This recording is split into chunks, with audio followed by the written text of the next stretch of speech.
ముస్లిములకి హిజాబ్ ధరించడం, అలాగే బురకా ధరించడం అన్నటువంటిది ఆళ్ళ సంప్రదాయం. అది ధరించి తిరిగేవాళ్ళున్నారు, ధరించకుండా తిరిగేవాళ్ళున్నారు. వాళ్ళ స్వేచ్ఛను బట్టి నడుస్తుంది.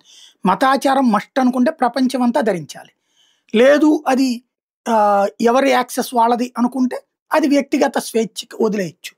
కానీ అరబ్ దేశాల్లో వాటిట్లో ఖచ్చితంగా అమలు చేస్తున్నారు. ఇండియా లాంటి చోట్ల అమలు చేసేవాళ్ళున్నారు, అమలు చేయని వాళ్ళు ఉన్నారు.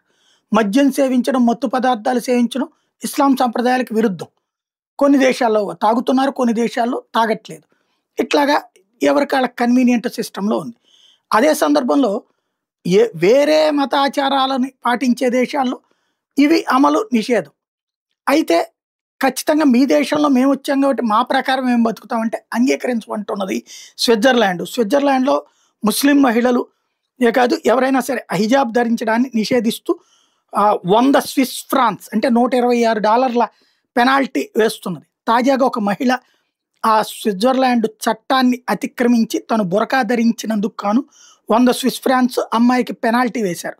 $126 పెనాల్టీగా వేశారు. దీని మీద ఇప్పుడు ఆ అమ్మాయి ఆగ్రహం వ్యక్తం చేస్తూ ఇది ఇస్లామోఫోబియో, మా సంస్కృతికి విరుద్ధంగా మీరెట్లా నిర్ణయం తీసుకుంటారు అన్నటువంటి ఆగ్రహం వ్యక్తం చేస్తుంది.